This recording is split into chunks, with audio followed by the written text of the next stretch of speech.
विठ्ठला नाही तरी गेला जन्म वाया करिता बरोबरी दुरावसे दुरी भवाची पुरी वाहवसी काही न लगे एक भावाची कारण तुका म्हणे आन विठोबाची करिता बरोबरी दुरावसे दुरी भवाची पुरी वाहवसी विठ्ठला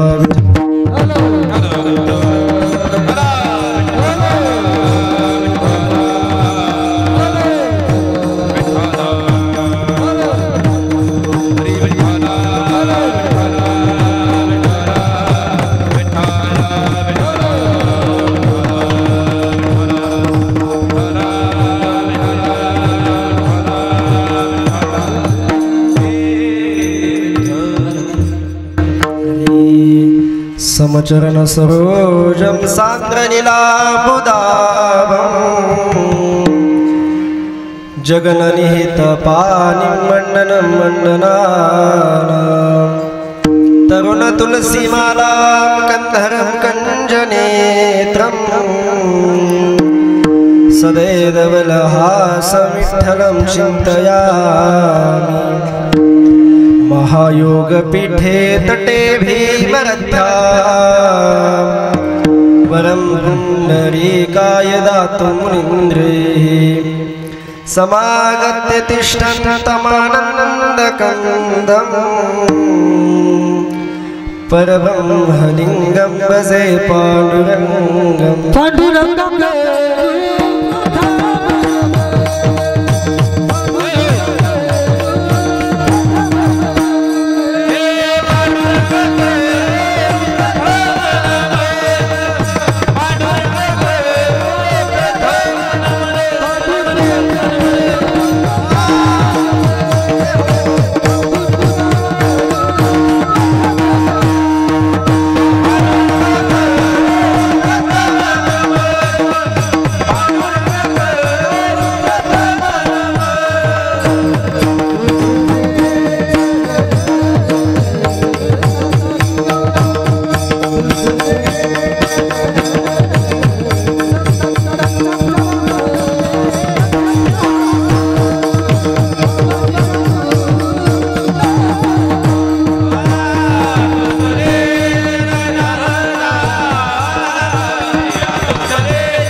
ज्ञानेश्वर भगवान विष्णु निवृत्ति भगवान हरः सोपान भगवान ब्रह्मा मुक्ताख्या ब्रह्मचित्कला माता यस्य तपस्विनी च जनको वैराग्यरागान्वितः भ्रातारो गुरुणा निवृत्ति सहिता निवृत्तिका संस्थिताः इत्यं साधुं कृपान्वितं स्वयमहो ज्ञानारुतेनारुतं वंदे तम करुणाकरं प्रभुवरं श्री संत ज्ञानेश्वरं द्वैत समन्वयैक जननी ज्ञानस्य ज्ञानेश्वरी भक्ति ज्ञान प्रदायिनी निजजना ज्ञानामृतं पायिनी भक्ति ज्ञानयुतं हेन कथितं शास्त्रं विवेकप्रदं वंदे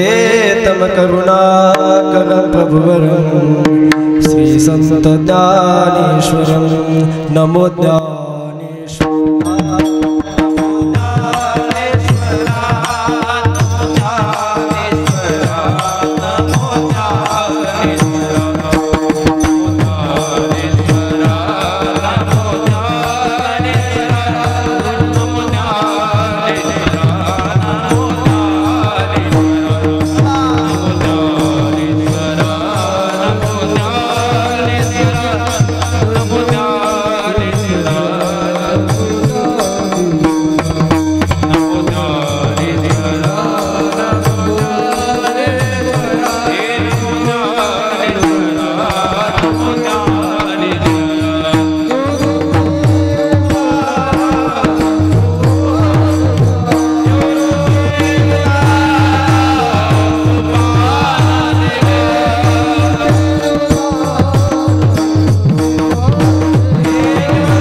परमेश्वरः गुरु साक्षात् परब्रह्म तस्मै श्री गुरुवे नमः। गोरक्षजालिंदर चरपटाष्टाडभंगकानि मच्छिंद्राद्या चवंगी रेवणकवर्त्रिसज्ञा वृंदावूरणनाथ सिद्धाः आदिनाथ गुरु सकल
आदिनाथ गुरु सकळ सिद्धांचा मच्छिंद्रतयाचा मुख्य शीश सांगतो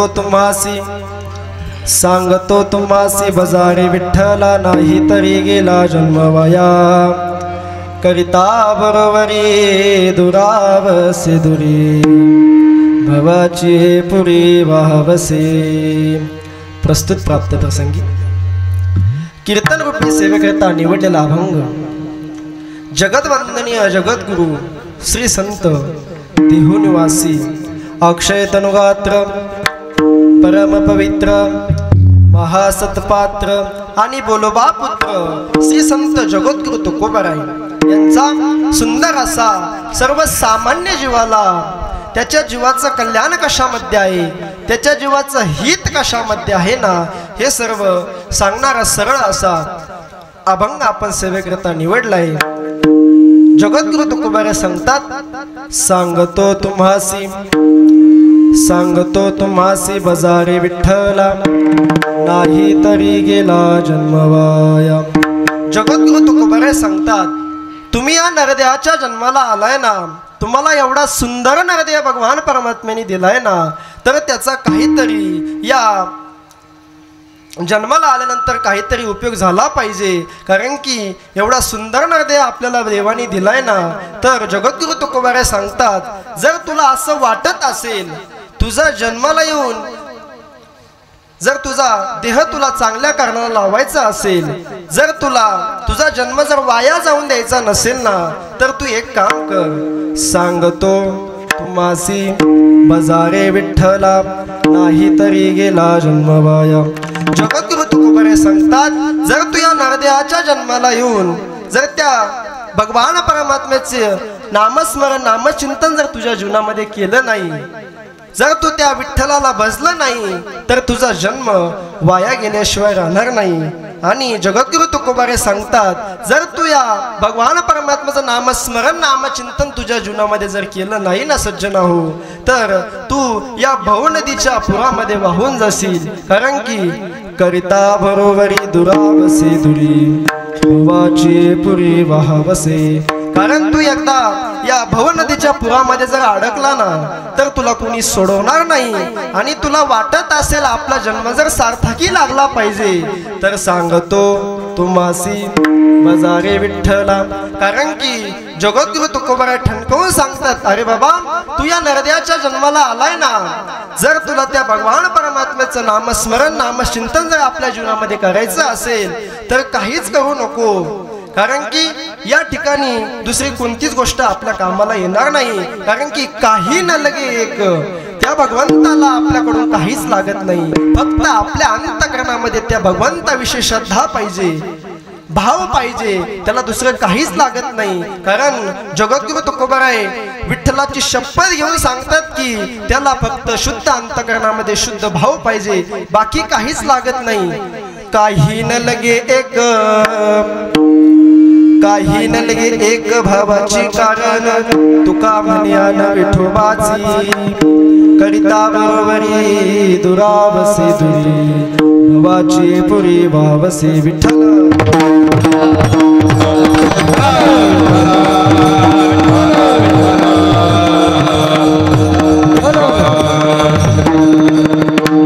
हा झाला अभंगाचा सरळ सरळ भावार्थ. अभंगावरती विस्तारपूर्वक चिंतन करण्यापूर्वी अल्पसा पर्याय द्यायचा तो असा, चालू असलेला आपला भव्य दिव्य अखंड हरिनाम सप्ताह गेल्या 15 वर्षापासून आपण या ठिकाणी खूप तुम्ही आम्ही खेळीमेळी गदारोळी आनंदी या नियमाने सर्वजण या ठिकाणी गेल्या 15 वर्षापासून हा उत्सव साजरा करतोय. सर्वजण मिळून या ठिकाणी उपस्थित राहतात. सर्वांच्या उपस्थितीमध्ये हा सोहळा आपण या ठिकाणी पार पाडतोय. तसेच आज या ठिकाणी चैतन्य श्री जालिंद्रनाथ महाराज मूर्ती प्राण प्रतिष्ठा व वर्धापन दिन आणि नूतन मूर्ती प्राण प्रतिष्ठा सोहळ्यानिमित्त या ठिकाणी या कार्यक्रमाचे आयोजन नियोजन करण्यात आलेले आहे. तरी भगवान श्री आदिनाथाच्या कृपेने व सद्गुरु गुरुवर्य रघुनाथजी महाराज उंबरेकर यांच्या कृपा आशीर्वादाने आणि तसेच गुरुवर्य देवगडच्या बाबाजींच्या व स्वामीजींच्या प्रेरणेने या ठिकाणी या सप्ताहाचं सर्वांचे साधू संतांचे आशीर्वाद आपल्यावरती आहेत. यांच्या कृपा आशीर्वादाने या ठिकाणी हा सप्ताह चालू आहे. तसेच नवनाथ ग्रंथ पारायण आणि पंचम दिनी कीर्तन महोत्सव या ठिकाणी आपण 15 वर्षापासून हा उत्सव पार पाडतोय. कारण की सर्वजण या ठिकाणी एकत्र येतात आणि हा कार्यक्रम पार पडतात. आदरणीय आमचे आजोबा नानांच्या आधिपत्याखाली या सप्ताहाचं नियोजन आयोजन या ठिकाणी असतं. ते जे सांगतात ते सर्व आम्ही करतो. त्यांनी सांगायचं आणि आम्ही करायचं, बाकी काहीच बोलायचं नाही. या ठिकाणी सर्वजण उपस्थित झालात. तुमच्या दर्शनाचं योग मला या ठिकाणी प्राप्त होतोय. या ठिकाणी सद्गुरु जालिंद्रनाथ महाराजांच्या कृपेने तसेच सद्गुरु गुरुवर्यांच्या आशीर्वादाने या ठिकाणी सेवा तसेच तुम्ही सर्वजण मंडळी या ठिकाणी उपस्थित झालात. पितृतुल्य असणारे सर्वश्रुत्य सज्जन मंडळी असतील, माता भगिनी असतील, तुमच्या सर्वांच्या चरणावरती साष्टांग दंडवत करतो. आणि आज या ठिकाणी माझ्यापेक्षा वयाने असतील, ज्ञानाने असतील, तपाने असतील, सर्वजण गायक असतील, वादक असतील, कीर्तनकार महाराज मंडळी असतील, गुरुवर्य मंडळी असतील, सर्वजण या ठिकाणी उपस्थित आहेत. कारण की ही समस्त सभा साधू संतांची, महामुनी विरक्तांची, पंडित पाठक ज्ञानी यांची या सगळ्यांची विनवणी ऐका. आज या ठिकाणी खूप मोठे मोठे महाराज मंडळी उपस्थित आहेत. गुरुवर्य बाप्पा रामेश्वरजी महाराज राऊत शास्त्रीजी हे या ठिकाणी उपस्थित आहेत. सर्वात पहिल्यांदा पक्वाजवळ धागिनाता जर कोणी शिकवला असेल ना, थाप कशी टाकायची ते जर शिकवली कोणी असेल ना, तर सद्गुरू महाराजांनी मला त्या ठिकाणी शिकवलं. इथंच ते मला क्लास घेण्यासाठी यायचे. खूप लहान होतो महाराज, ते स्वतः गाडीवर यायचे आणि मला इथे शिकवायचे. मला तर काही कळत पण नव्हतं त्यावेळेस. अशा अवस्थेमध्ये त्यांनी मला घडवलं, शिकवलं. त्यांचे खूप खूप धन्यवाद. ते आज या ठिकाणी उपस्थित आहेत. मला मोठा धक्का बसलेला आहे. तसेच योग्य असं मार्गदर्शन करणारे, वेळोवेळी योग्य ती वाट दाखवणारे गुरुवर्य कारभारी महाराज पंडित तेही या ठिकाणी उपस्थित आहेत. त्यांच्या चरणावरती साष्टांग दंडवत करतो. तसेच ज्यांनी मला घडवण्यासाठी खूप प्रयत्न केले, ज्यांची अशी इच्छा होती की मी कीर्तन करावं आणि त्यांनी समोर बसून ऐकावं, त्यांच्या समोर मी कीर्तन करावं अशी त्यांची इच्छा होती. आदरणीय नाना या ठिकाणी उपस्थित आहेत. त्यांच्याही चरणावरती साष्टांग दंडवत करतो। आणि तसेच आज कार्यक्रमाकरता उपस्थित असणारे सर्व गुणजन मंडळी असतील, त्यामध्ये सर्वप्रथम गायनाचार्य ज्यांनी सुंदर अशी चाल गायली असे रोहिदास महाराज, तसेच किशोरजी महाराज चव्हाण, तुमचे खूप खूप धन्यवाद। तसेच उपस्थित सर्व अतुल महाराज असतील, रामभाऊ असतील, गणेश महाराज असतील, तसेच इकडून आमचे सर्व बाल सवंगडी मंडळी आहेत, त्यामध्ये विनेकरी बाबा असतील, चैतन्य महाराज असतील, कार्तिक महाराज असतील, नामदेव महाराज असतील, गोपाल महाराज असतील, वैभव महाराज असतील, श्रीकांत महाराज असतील, कृष्णा महाराज असतील, अमित दादा असतील, तसेच आमची बाल सवंगडी मंडळी या ठिकाणी उपस्थित आहेत, कृष्णा महाराज असतील, हे सर्वजण या ठिकाणी कार्यक्रमाकरिता उपस्थित आहेत। यांच्या चरणावरती साष्टांग दंडवत करतो। आणि आज मला वाजवायला, मला म्हणजे कीर्तन वाजवायला महाराष्ट्रातील दिग्गज कलाकार विष्णुकांत महाराज गांडुळे हे या ठिकाणी उपस्थित आहेत। तसेच त्यांच्या तोडीला साथ करणारे कार्तिक महाराज काळे, आम्ही सोबत शिकत होतो बघ, ते या ठिकाणी खूप सुंदर साथ करत आहेत। तुमच्या सर्वांच्या चरणावरती साष्टांग दंडवत करतो। ज्यांनी सा कसा लावायचा, रामकृष्णारी कसं सुरुवात करायचं, ज्यांनी आम्हाला शिकवलं ना, असे असणारे आमचे आप्पा, ते आज या ठिकाणी पेटी वाजायला उपस्थित आहेत। तुमच्या सर्वांच्या चरणावरती साष्टांग दंडवत करतो। तसेच संगमनेरवरून आज आपलं कीर्तन शूटिंग करण्यासाठी आलेले अमोल भाऊ असतील, दीपक भाऊ असतील, त्यांचे खूप खूप धन्यवाद। आणि माझा आवाज तुमच्यापर्यंत जे पोहोचवतात ना, असे असणारे आमचे क्लासमेट, आम्ही एका वर्गात होतो शाळेत, महेश दादा ते या ठिकाणी उपस्थित आहेत, टाळ्या वाजवा त्यांच्यासाठी। महाराष्ट्रभर त्यांच्या सिस्टीमचं नाव गाजतंय, कैलास मंडप साऊंड सिस्टीम, ते सर्वजण या ठिकाणी उपस्थित आहेत। तसेच प्रकाश महाराज वांडेकर ते या ठिकाणी उपस्थित आहेत। समस्त ग्रामस्थ, पानसवाडी भजनी मंडळ ते सर्वजण या ठिकाणी उपस्थित आहेत। सर्वांच्या चरणावरती साष्टांग दंडवत करतो। एखाद्याचं नाव चुकून राहिलं असेल तर कीर्तनानंतर घेतो। विठ्ठल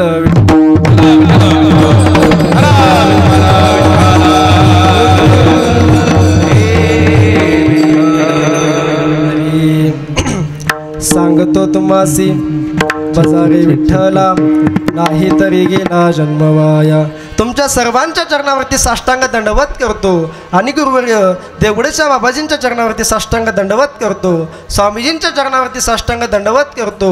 आणि आमचे गुरुवर्य भगवानजी महाराज जंगली शास्त्रीजी यांच्या चरणावरती साष्टांग दंडवत करतो आणि माझ्या सेवेला सुरुवात करतो। विठ्ठल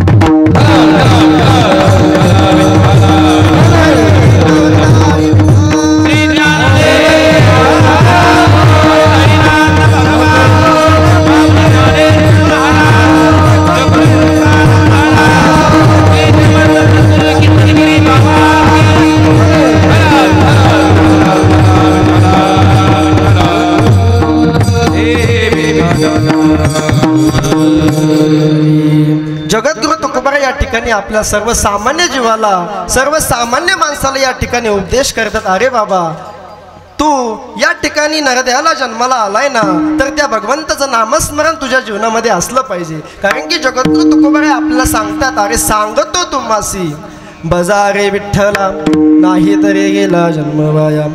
आजकाल कोणी कोणाला कोणतीच चांगली गोष्ट सांगत नाही, सांगतं का महाराज? नाही सांगत। पण जगद्गुरु तुकोबा आपल्याला सांगतात, अरे बाबा तुम्ही या जन्माला आलात ना, तर त्या भगवान परमात्म्याचं नामस्मरण तुमच्या जीवनामध्ये असलं पाहिजे।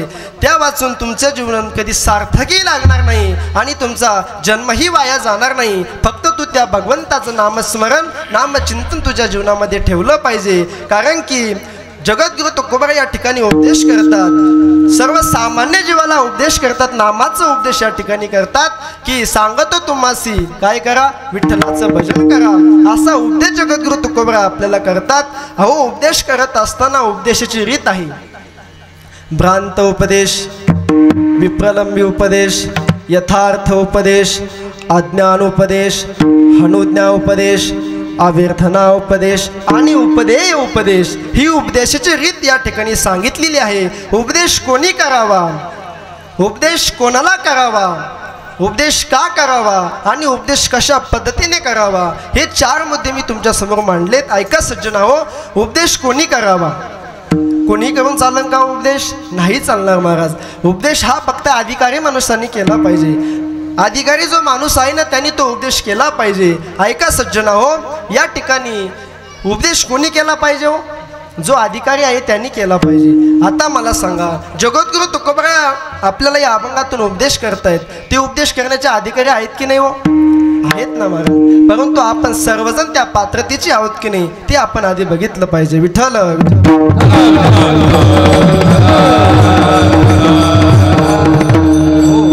जगद्गुरु तुकोबराय या ठिकाणी उपदेश करतात. उपदेश कोणीही करून चालन का? नाही चालणार महाराज. कारण की नाही संत चिन्हे उमटले अंगी उपदेशा लागी पात्र झाला. उपदेश हा फक्त संतांनीच केला पाहिजे. काही मंडळी जगद्गुरु तुकोबरायांकडे आले आणि त्यांना म्हणाले का त्या संतांनी उपदेश केला पाहिजे? तर ऐका सज्जना हो, कुत्र्याला गती, ऐकता ना तुम्ही सगळे, कुत्र्याला गती, शत्रूला प्रगती आणि त्या साधूला जीवाची अधोगती कधीच आवडत नाही. म्हणून त्या साधूने उपदेश करावा. विठ्ठल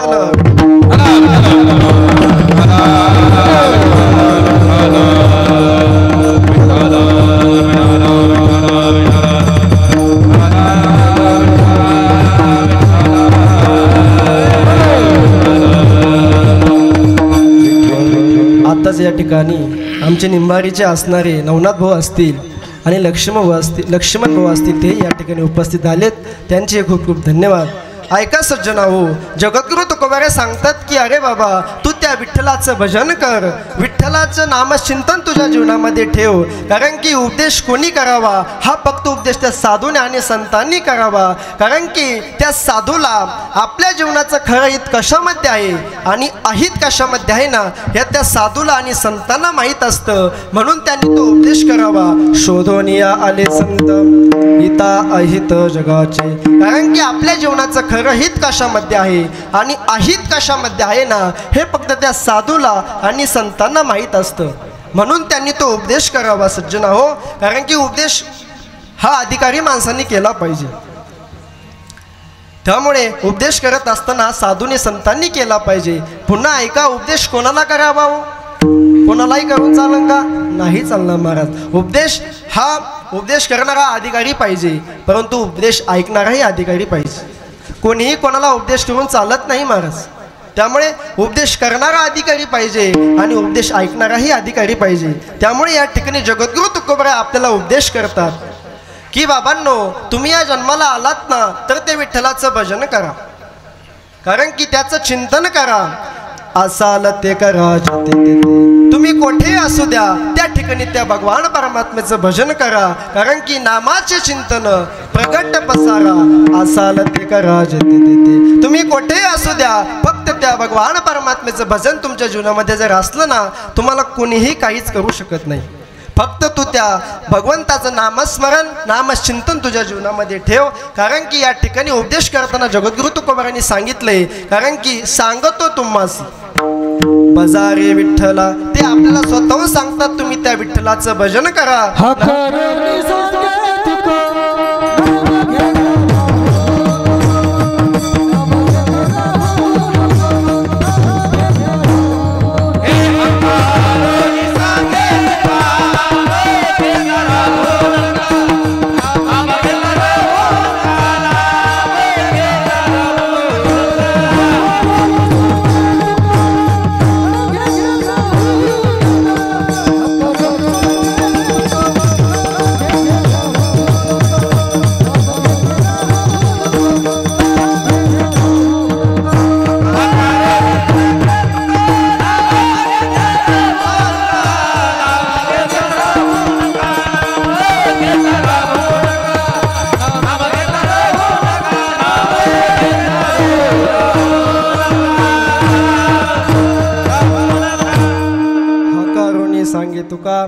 नाम घेता राहू नका. नाम घेतल्याशिवाय तुम्ही या जीवनामध्ये राहू नका. जर तुम्ही नाम घेतलं नाही तर तुमचं जीवन वाया गेल्याशिवाय राहणार नाही सज्जनाओ. ऐका, त्यामुळे आपल्या जीवनामध्ये आपण नामचिंतन नामस्मरण आपल्या जीवनामध्ये ठेवलं पाहिजे. कारण की भगवंताने आपल्याला एवढा सुंदर नरदेह दिलाय ना. कारण की हा नरदेह खूप दुर्लभ आहे महाराज. कारण की या ठिकाणी मनुष्य देहामध्ये भगवंताने आपल्याला जन्म दिलाय. हा तसं पाहिलं तर हा नरदेव खूप दुर्लभ आहे. एकमेकांविषयी प्रेम उत्पन्न व्हावं अशी भावना आपल्याला त्या भगवंताने दिली. एकमेकांविषयी गुणा उत्पन्न व्हावी अशी भावना त्या भगवंताने आपल्याला दिली. ऐका सज्जनाओ, जगद्गुरु तुकोबाराय म्हणतात भगवंताने या कलियुगामध्ये खूप काही बरंच निर्माण केलेलं आहे. नदी असतील, पाने असतील, पक्षी असतील, फळे असतील, बरंच काही त्या भगवंताने या कलियुगामध्ये निर्माण केलेलं आहे. परंतु ऐका सज्जनाओ, त्या भगवंताने या कलियुगामध्ये सर्व निर्माण करत असताना फक्त 7 पदार्थाची निवड उपकाराकरिता केलेली आहे. कशाकरिता केली? उपकाराकरिता त्या भगवंताने 7 पदार्थाची निवड केलेली आहे. सुभाषितकार सांगतात की रविश्चंद्रो घना वृक्षा नदी गावश्च सज्जनाः येते परोपकाराय युगे देवेन निर्मिताः. ऐका सज्जनाओ, त्या भगवंताने या कलियुगामध्ये 7 पदार्थाची निवड फक्त उपकाराकरिता केलेली आहे. ते 7 पदार्थ कोणते ते लक्षपूर्वक ऐका. मी कोणालाही विचारू शकतो, कारण की कीर्तनकार घरचाच आहे. मी कोणाला कधी काय विचारेन सांगताच येत नाही. त्यामुळे लक्षपूर्वक ऐका सज्जनाओ.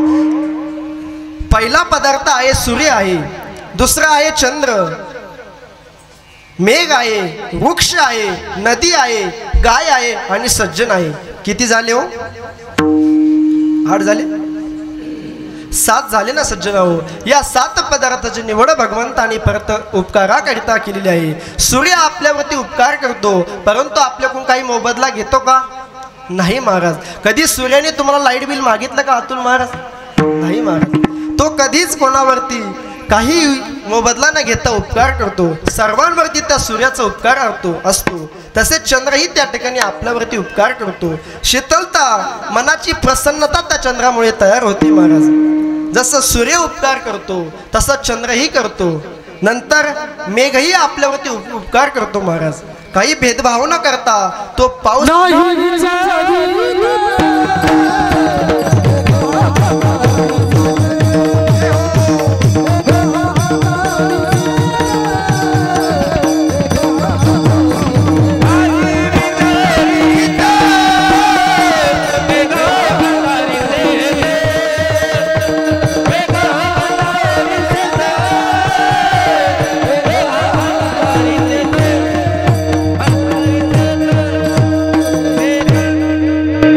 विचारित मेघ हगंधारी शेत. त्या ठिकाणी मेघ उपकार करत असताना कोणत्याही गोष्टीचा मोबदला आपल्यावरती घेत नाही, आपल्याकडून घेत नाही, कोणतीही गोष्ट बघत नाही. त्या ठिकाणी काही मोबदला न घेता तो आपल्या सर्वांवरती उपकार करतो. जसा चंद्र करतो तसा सूर्यही करतो, तसाच मेघही करतो. आणि चौथा आहे वृक्ष. त्या ठिकाणी आपल्यावरती काही मोबदला न घेता उपकार करतो. ऐका सज्जनाओ, माऊली ज्ञानोबा दृष्टांत देतात की एखादा मनुष्य आहे आणि तो एखाद्या झाडाला कापतो. ऐका, तो एखाद्या झाडाला कापतो, त्यालाही तो वृक्ष काय देतो? सावलीच देतो. आणि जो त्याला लावतो त्यालाही तो वृक्ष काय देतो? सावलीच देतो महाराज. कारण की माऊली ज्ञानोबा या ठिकाणी वर्णन करतात की जो खांडावया घाव घाली कालावने जयाने के तो गायकाची सावली वृक्ष दे जैसा. माऊली ज्ञानोबा चिंतन करतात की जो खांडावया घाव घाली का लावणे जायाने केली दोघा एकची सावली वृक्ष दे जैसा. जो त्या झाडाला लावतो त्यालाही ते झाड सावलीच देतं आणि जो त्याला तोडतो ना त्यालाही ते झाड सावलीच देतं. मग सज्जना हो, त्या उपकार करण्यामध्ये त्या झाडालाही घेतलं जातं, म्हणजेच त्या वृक्षालाही घेतलं जातं. जसा सूर्य उपकार करतो तसा चंद्र करतो, मेघ करतो आणि वृक्ष करतो. 5वा पदार्थ काय हो? झोपले काय? ऐका सज्जना हो, 5वा पदार्थ आहे गाय. ती या ठिकाणी आपल्यावरती काही मोबदला न घेता उपकार करते. गायीचे उपकार या ठिकाणी गाय चालू होती की नदी चालू होती? नदीचे उपकार आपल्यावरती अनंत आहेत. ऐका सज्जना हो, सांगत चला, तुम्ही बोलले तरच कीर्तन होणार आहे.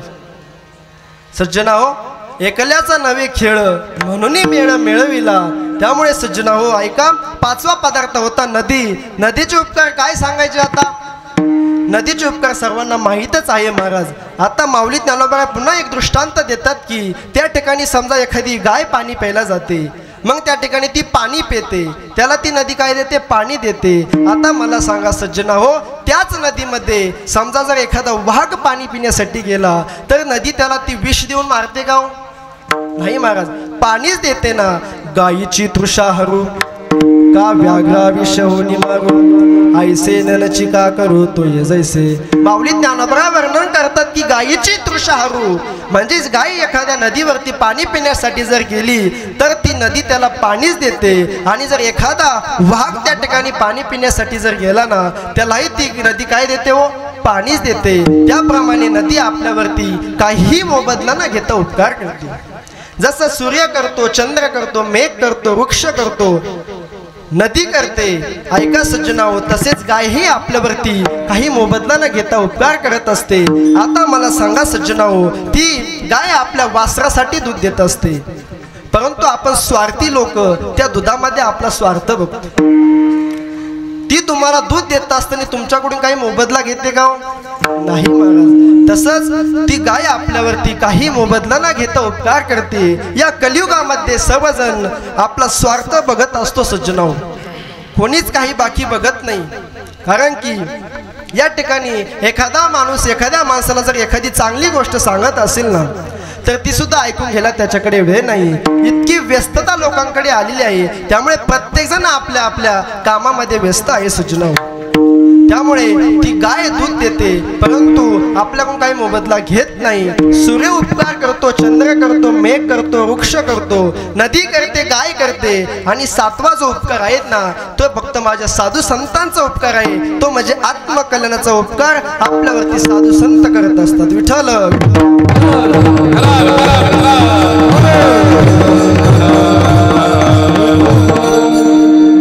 सगळ्यात शेवटचा उपकार जो सांगितला ना सज्जना हो, हे 6 उपकार मी तुम्हाला सांगितले ना, हे सर्व शारीरिक उपकार झाले, परंतु आपल्या आत्म्याचं कल्याण, आपल्या जीवाचं हित कशामध्ये आहे, अहित कशामध्ये आहे ना, याचा जर उपकार कोणी आपल्यावरती केला असेल तर तो फक्त येथे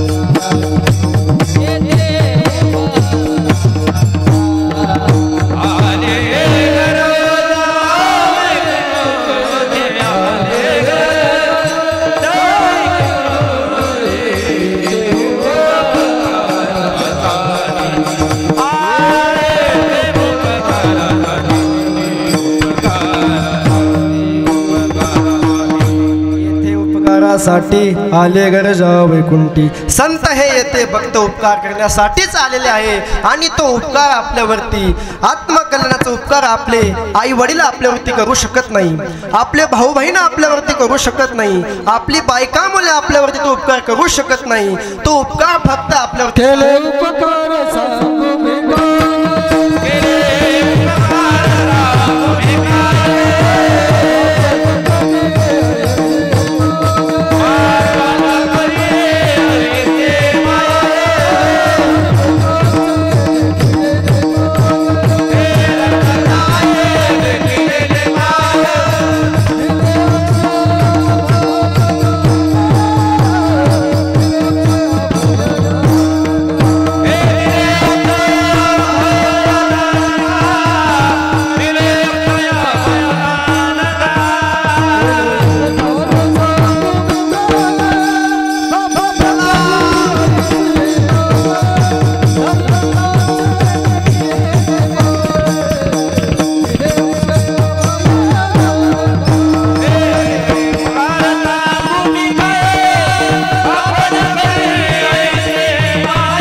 केले उपकार सांगू काय, पापन करियसी माय, धर्मे त्यांच्या देखिले पाय, दिले अक्षया वैदान गा।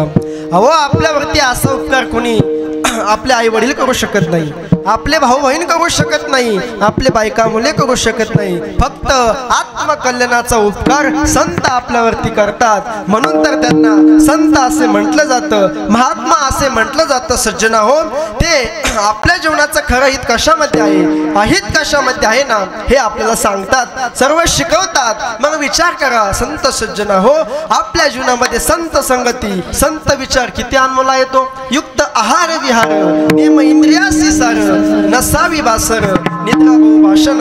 अहो किती खावं ते सुद्धा आपल्या संतांनी शिकवावं, किती झोपावं ते सुद्धा आपल्या संतांनी शिकवावं, कसं वागावं ते सुद्धा आपल्या संतांनी शिकवावं. मग विचार करा, आपल्या जीवनामध्ये संत संगती, संत विचार किती अनमोल आहेत. त्यामुळे आपल्या सर्व सांगतात, जगद्गुरु तुकोबा आपल्याला सांगतात की तुम्ही या ठिकाणी आलात ना तर काहीच करू नका. भगवंताने तुम्हाला एवढा सुंदर नरदेह दान दिलाय ना, तर त्याचा काहीतरी उपयोग करा. जन हा जीव दिला दान,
हात पाय कान, डोळा मुख न बोला वचन, जेने तो जोडसी नारायण, नासे जीवपन भवरोग.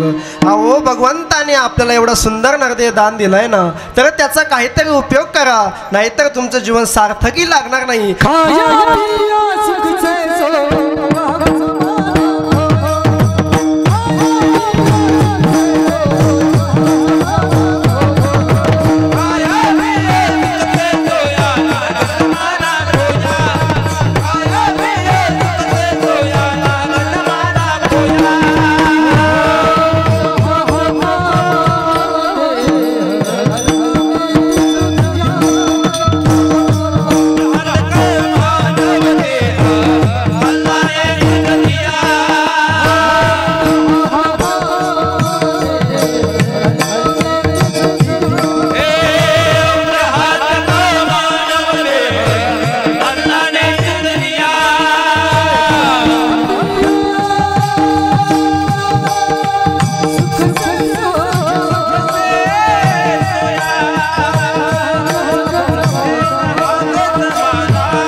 ऐका सज्जना हो, प्रमाण असे गोळीसारखी येत आहेत. कसे येतात? बंदुकीच्या गोळीसारखी. मी जर हुकवलं तर कोणाला लागन बरं का, त्यामुळे सावधान बसा. सुंदर असे प्रमाण या ठिकाणी देत आहेत. आउट हात का मानव देह, अल्लाह ने कुछ नहीं दिया, खाया पिया सुख से सोया, नहाग जमाना खो दिया. अरे तू या जीवनामध्ये जन्म घेऊन तुझा काहीच उपयोग झाला नाही. तू आला, खाल्लं पिलं आणि तसंच निघून गेला. खाया पिया सुख से सोया नाग जमाना खो दिया। त्यामुळे ऐका सज्जनाओ, आपलं जीवन आपल्याला चांगल्या मार्गाला कसं लावायचं हे आपलं आपण ज्याने त्याने ज्याचं त्याचं ठरवलं पाहिजे। सज्जनाओ, जीवनामध्ये जगत असताना जगद्गुरु तुकोबरा आपल्याला सांगतात की तू या नरद्याला जन्माला आलाय ना, त्यांनी आपल्याला आपल्या जीवाचं कल्याण कशामध्ये आहे, हित कशामध्ये आहे याचा उपदेश जगद्गुरु तुकोबराने आपल्याला केला आहे। उपदेश करत असताना आपल्या वारकरी संप्रदायामध्ये अधिकारपूर्वक ही उपदेशाची रीत सांगितलेली आहे। अधिकार तैसा दावेला मार्ग किंवा अधिकार तैसा करू उपदेश हाच नेम भगवंताने सांगितलेला असल्यामुळे गीतेच्या 4थ्या अध्यायामध्ये श्रीकृष्ण अर्जुनाला सांगतात की तद्विधी प्रणिपातेन परिप्रश्नेन सेवया उपदेक्षन्ति ते ज्ञानम ज्ञानिनस तत्वदर्शन। अर्जुना, संतांकडे गेलो असताना प्रणिपात, सेवा व नंतर प्रश्न करणे, कारण प्रणिपादाने आपली नम्रता कळते, सेवेने आपली निष्ठा कळते। आणि ऐका सज्जनाओ, शेवटचा मुद्दा महत्त्वाचा आहे। प्रश्न जो आहे ना, त्या प्रश्नाने आपला अधिकार कळत असतो। म्हणून संतांकडे गेलो असताना प्रणिपात, सेवा व नंतर प्रश्न करणे, कारण की तो व्यक्ती विषय आहे का, तो व्यक्ती पामर आहे का, तो व्यक्ती मुमुक्ष आहे का, हे त्याच्या प्रश्नावरून कळत असते। म्हणून प्रश्न हा खूप महत्त्वाचा आहे सज्जनाओ, कारण की प्रश्न विचारण्यावरून माणसाची ओळख निर्माण होत असते। माणूस कशा पद्धतीने बोलतोय, कसा बोलतोय, त्याच्या बोलण्यावरून माणसाची पात्रता त्या ठिकाणी ठरवली जात असते। त्यामुळे सज्जनाहो, प्रश्न हा विचारपूर्वक केला पाहिजे। प्रश्न कसा केला पाहिजे? विचारपूर्वक या ठिकाणी प्रश्न केला पाहिजे, कारण की प्रश्न खूप महत्त्वाचा असतो। ऐका सज्जनाहो, काही मंडळी काही प्रश्न विचारतात। मी एका ठिकाणी कीर्तनाला गेलो, गावाचं नाव नाही सांगणार, तुम्ही तिथं जाऊन चौकशी करा। ऐका सज्जनाओ, मी एका ठिकाणी कीर्तनाला गेलो, कीर्तन झाल्यानंतर त्या ठिकाणी उभा असताना एक माणूस माझ्या जवळ आला आणि म्हणाला, महाराज, मला महाराज दिसताय।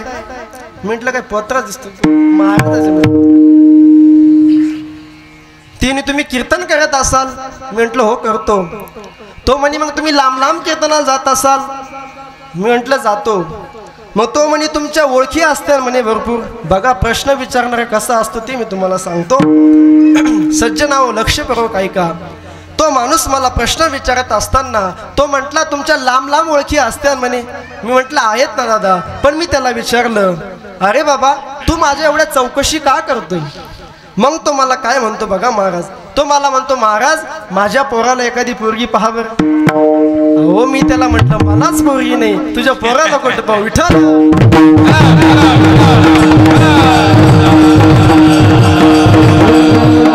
ऐका सज्जना हो, विनोदाचा भाग सोडून द्या, पण त्यातलं मला सांगायचं काय, असे विचारणारे पक्के संसारी काही ठिकाणी असतात। त्यामुळे मनुष्याने जीवन जगत असताना, प्रश्न करत असताना विचारपूर्वक केला पाहिजे। कसा केला पाहिजे?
काय कृपा करील नारायण, ऐसे तुम्ही सांगा संत जन।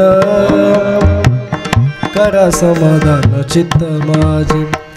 त्यांच्यासारखं मला जमणार नाही, थोडासा प्रयत्न मी केला. ऐका सज्जनाओ, काय मी उद्धार पावेन, काय कृपा करील नारायण. ऐसे तुम्ही सांगा संतजन करा समाधान चित्त माझे. ऐका, प्रश्न विचारण्यावरून आपला अधिकार कळत असतो.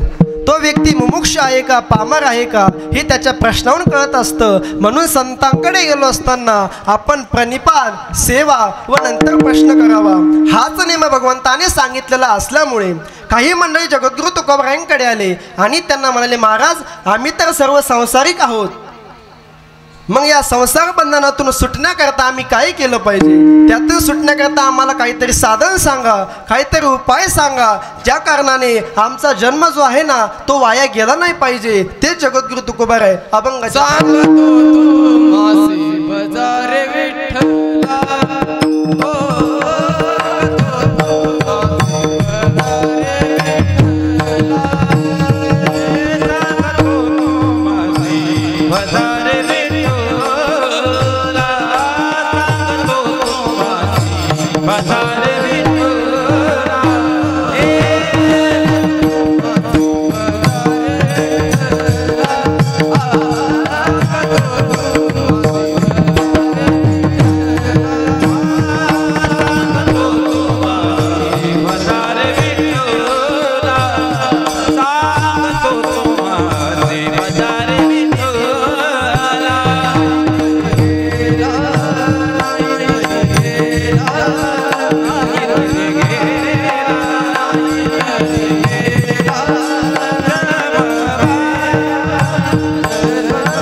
हरी सांगतो तुम्हासी बजारे विठ्ठला, नाही तरी गेला जन्मवाया.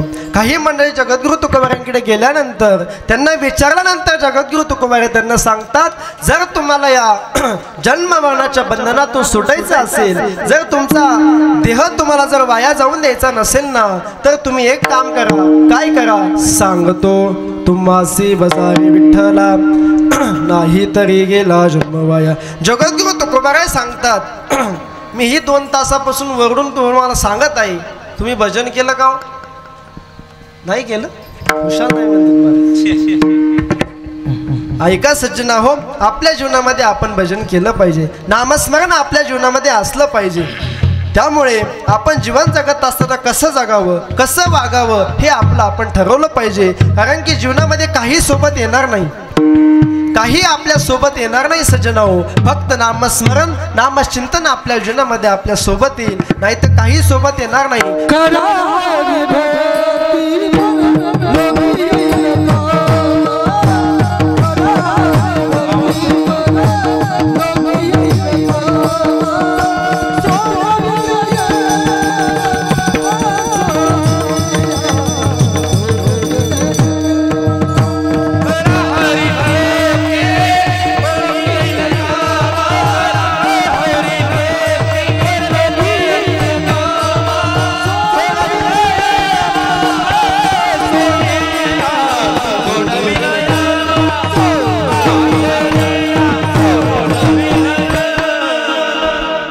हरी भक्ती परलोकी येईल कामा, सोडविना यमापासून या.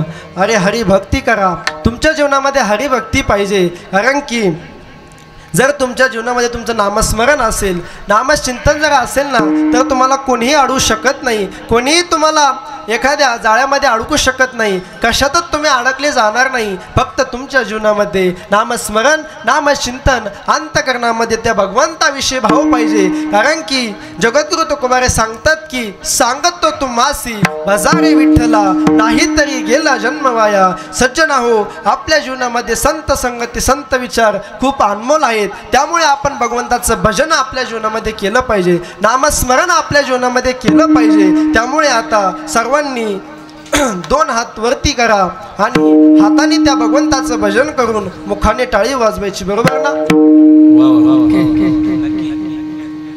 चला सर्वांनी असे मन मोकळ्या मन हात वरती करा, सर्वांनी असे ताईट हात वरती करा. ते पाठीमागं बसलेली उमराखाली सगळ्यांनी करा. स्टेज असल्यामुळे मला सगळे दिसतील. मी येऊ का चहा घेऊन? ऐका सज्जना हो, त्या भगवंताचा आपल्याला प्रेमाने भजन करायचे. सर्वांनी मुखाने त्या भगवंताचं नाम घ्यायचं आणि हाताने टाळी वाजवायची. कारण की टाळी वाजवल्याचे दोन फायदे आहेत.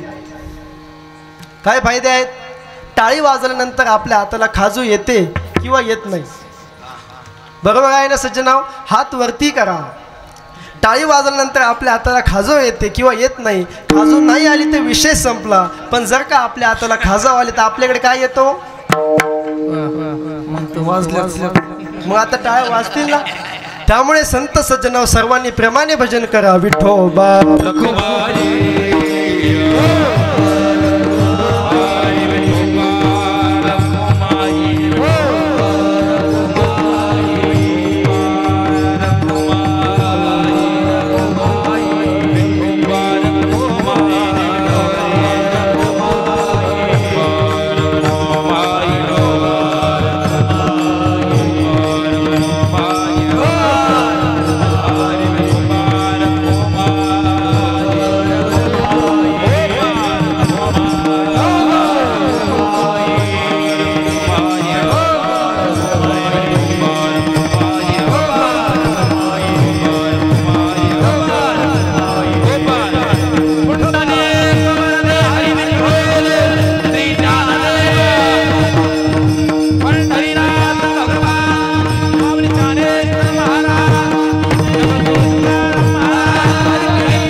वा, घ्या हात खाली.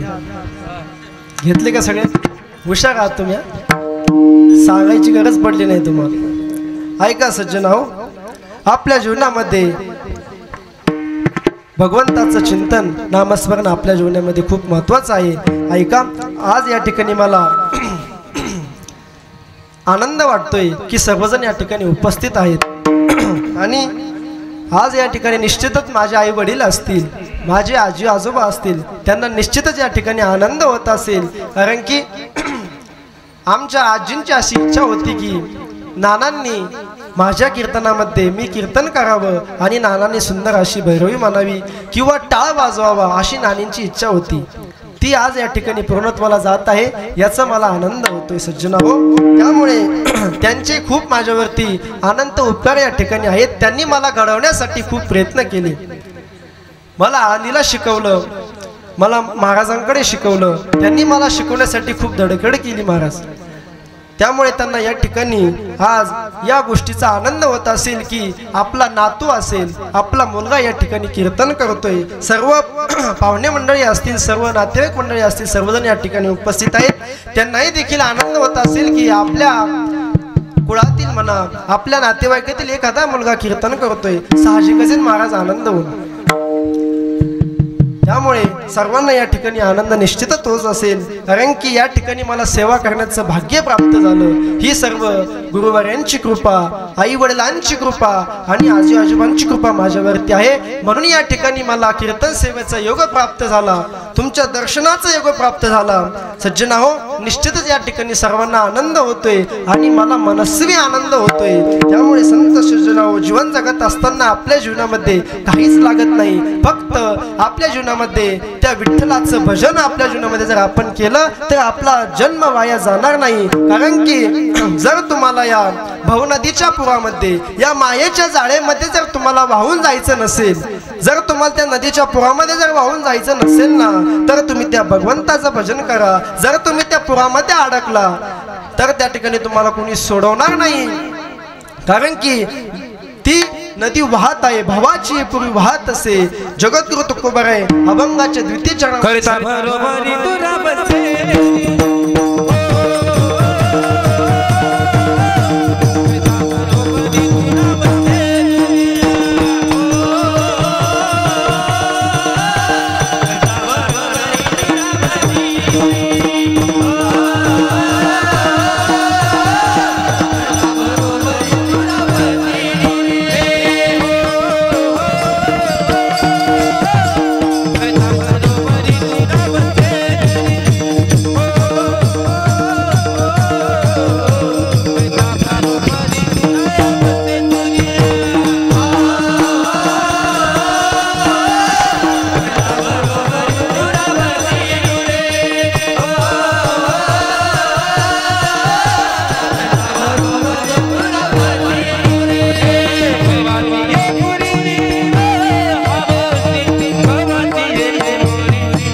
सर्वांसाठी एकदा टाळ्या वाजवा। खूप गोड साथ या ठिकाणी सर्वजण करत आहेत।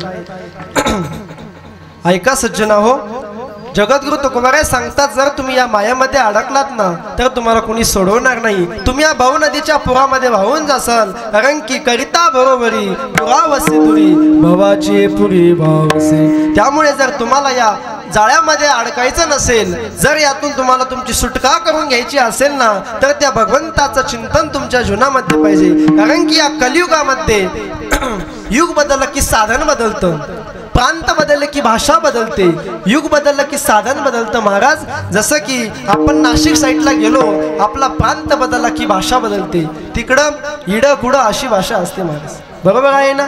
कारण की युग बदललं की साधन बदलते, प्रांत बदलले की भाषा बदलते। नाशिक साईडला जर तुम्ही गेले तर तिकडे जी शब्द वापरतात, याजी, बसाजी असा शब्द वापरतात महाराज। आणि जर तुम्ही पुण्या साईडला गेले तर तिकडेची भाषा तुम्हाला माहीतच असेल, चहा घेणार का, बरोबर आहे ना? अशी त्या ठिकाणी भाषा वापरतात।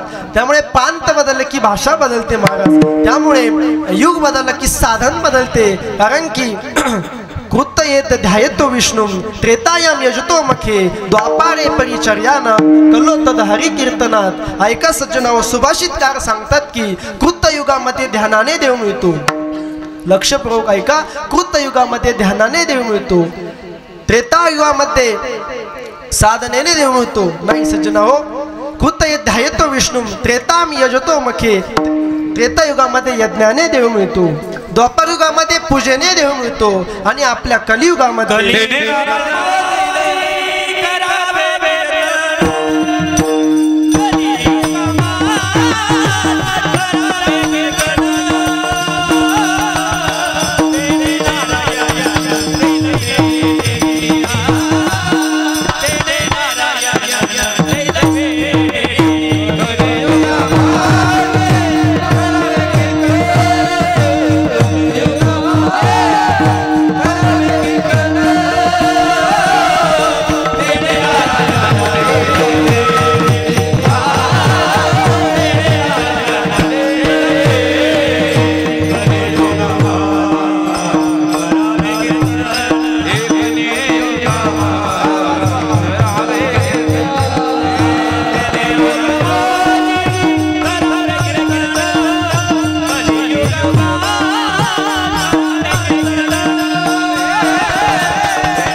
कलियुगा माझे करावे कीर्तन तेने नारायण दिल भेटी।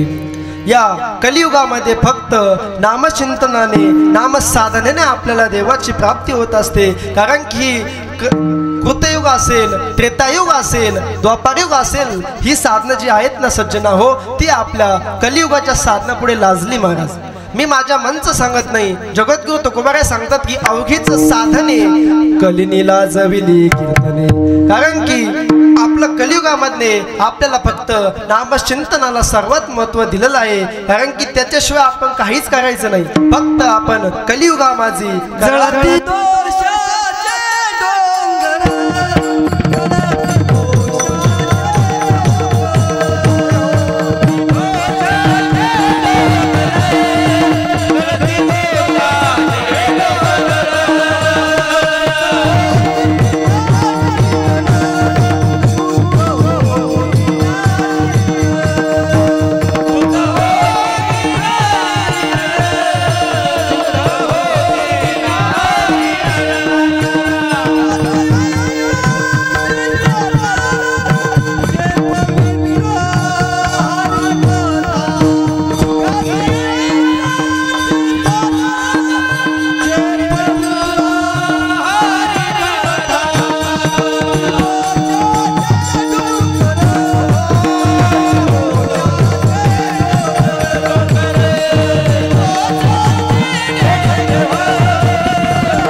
डोंगर शुद्ध होती नारी नर गाती ऐका सादर जय पवित्र हरी कथा।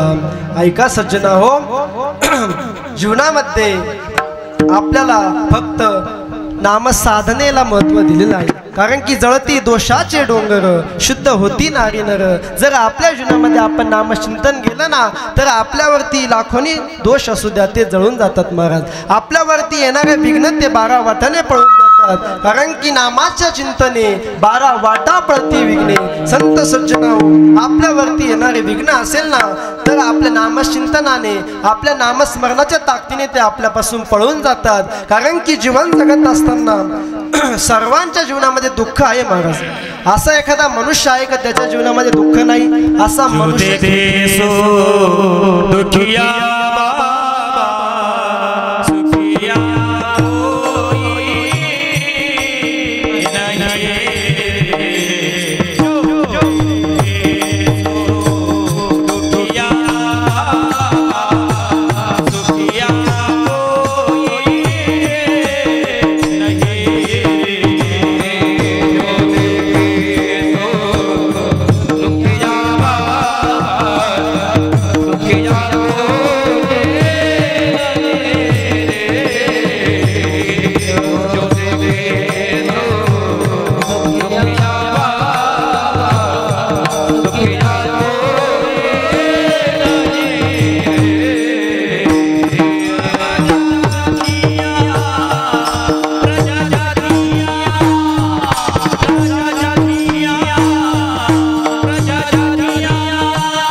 ऐका सज्जना हो, प्रत्येकाच्या जीवनामध्ये दुःख आहे. राजा असो किंवा भिकारी असो, प्रत्येकाला काय आहे हो, दुःख आहेच महाराज. जो देखे सो दुखिया बाबा सुखिया कोई नहीं रे. जो देखे सो दुखिया बाबा. ऐका सज्जनो, राजा दुखिया प्रजा दुखिया, दुखिया धन वैरागी रे. महाराज राजा असो किंवा भिकारी असो, प्रत्येकाच्या जीवनामध्ये दुःख आहे. यावरती माऊली ज्ञानोबा सुद्धा गोड चिंतन करतात की ऐसेनी माझे नाम घोषे नाही शिकरी विश्वाचे दुःखे. कारण की ज्ञानोबा बोलताना दुःख नाही म्हटले महाराज, दुःखे म्हटले. कारण ऐसेनी माझे नाम घोषे नाही शिकरी विश्वाचे दुःखे. कारण की कुणाला कशाचं दुःख आहे हे आपल्याला सांगता येतं का? नाही महाराज. दुःख म्हटलं की एक वचन झालं आणि दुःखे म्हटलं की अनेक वचन झालं. म्हणून कुणाला कशाचं दुःख आहे हे आपल्याला सांगता येत नाही. त्यामुळे माऊली ज्ञानोबा बोलून गेले, ऐसेनी माझे नाम घोषे नाही शिकरी विश्वाचे दुःखे. प्रत्येकाच्या जीवनामध्ये दुःख आहे सज्जनाओ. त्यामुळे यातून जर तुम्हाला सावरायचं असेल, यातून जर तुम्हाला तुमची सुटका करायची असेल ना, तर त्या भगवंताला तुमच्याकडून काहीच लागत नाही सत्य सज्जनाओ. ऐका, त्या भगवंताला फक्त तुमच्या मनामध्ये त्या भगवंताविषयी निश्चळ स्वजुळ असा भाव त्या भगवंताविषयी आपल्या मनामध्ये पाहिजे. त्याला दुसरं काहीच लागत नाही. कारण की जगद्गुरु तुकोबाराय विठ्ठलाची शपथ घेऊन सांगतात,